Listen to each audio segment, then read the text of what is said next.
You found the concert. You found the tickets. The price says $80. You click buy. You add 2 tickets to your cart, and then the checkout page loads. Service fee, $22 per ticket. Facility fee, $8 per ticket. Order processing fee, $5. Delivery fee, $3. Your $160 of tickets now costs $228. You stare at the screen for a second. You do the math.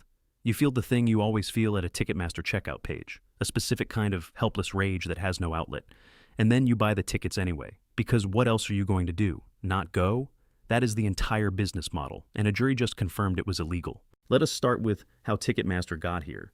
In 1982, a man named Fred Rosen became the CEO of Ticketmaster. At the time, service fees on tickets were tiny, under $1, just enough to cover the cost of processing the transaction. Rosen had a different idea. He went to venues, the arenas and stadiums that host concerts, and made them an offer. Ticketmaster would become the exclusive ticket seller for that venue. Every ticket, every show. In return, the venue would get a share of the service fees. The venue said yes immediately. Of course they did. They were getting a cut of money they were not making before. And then the fees went up. A lot.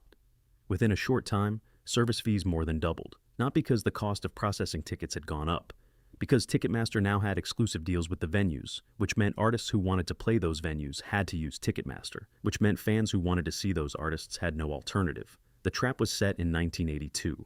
You have been walking into it ever since. Here is how the current structure works. And this is the part that genuinely gets worse the more you look at it. Live Nation is the parent company. They own Ticketmaster. They also own or control 60 of the top 100 amphitheaters in the United States. They also promote approximately 60% of major concerts at large venues. They also manage more than 400 artists directly. So, when your favorite artist goes on tour, there is a reasonable chance that Live Nation is managing them, Live Nation is promoting the tour, Live Nation owns the venue they are playing at, and Ticketmaster, which is owned by Live Nation, is the only place you can buy the ticket. They are the artist's manager, the tour promoter, the venue owner, and the ticket seller all at once. And at every single stage, they take a cut. The artist pays Live Nation management fees. The promoter, also Live Nation, takes a share of the show revenue. The venue, often also Live Nation, takes rent and a facility fee. And Ticketmaster charges you 27% on top of the ticket price for the privilege of being the only place you can buy it. One company, 4 bites at the same apple. Now let us talk about the fees themselves, because this is where it gets genuinely funny in a dark way. There is a service fee. This covers Ticketmaster's cost of selling you the ticket. There is a facility fee. This goes to the venue that Live Nation often also owns. There is an order processing fee. This covers the cost of processing your order, which is done by a computer, automatically in milliseconds. And there is sometimes a delivery fee for a ticket you are going to print at home, on your own printer, using your own paper, at your own expense.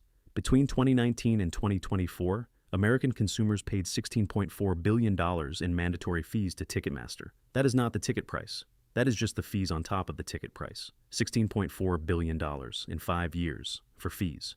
On some tickets, the fees reach 44% of the base ticket price. You pay $100 for a ticket, and Ticketmaster adds $44 before you even get to checkout. And when they announce something called all-in pricing, which shows you the total cost up front, they framed it as doing you a favor. Showing people the actual price of the thing they are buying is apparently a feature now.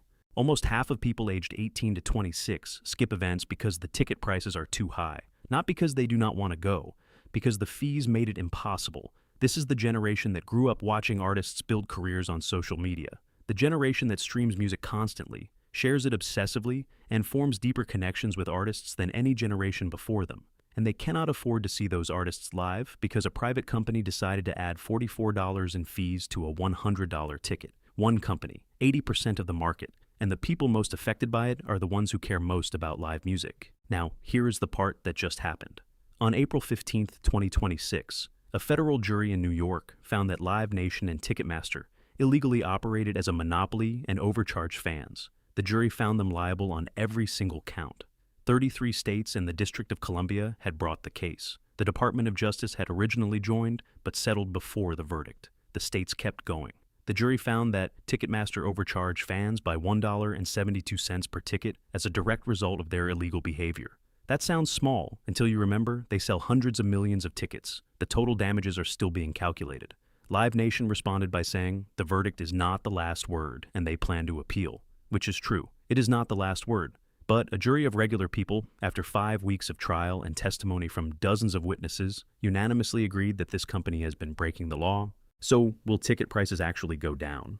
Honest answer, probably not immediately, maybe not at all in the short term. Live Nation is appealing. The judge still needs to decide what the actual punishment looks like.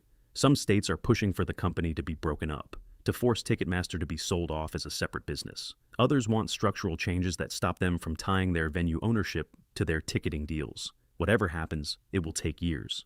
In the meantime, Ticketmaster has more unique visitors than the next 9 ticketing sites combined.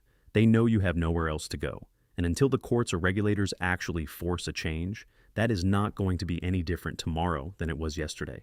So here's what I want you to think about. Ticketmaster did not get here by accident. They got here by making deals with venues that cut everyone else out, then using that position to charge whatever they wanted because you had no alternative. It worked for 40 years. A jury just said it was illegal. That matters. Whether it changes anything is a different question.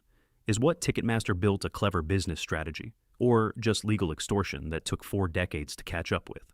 And more importantly, the next time you are staring at a checkout page watching $80 tickets become $228, at least now you know exactly who decided that was acceptable. Drop your answer below.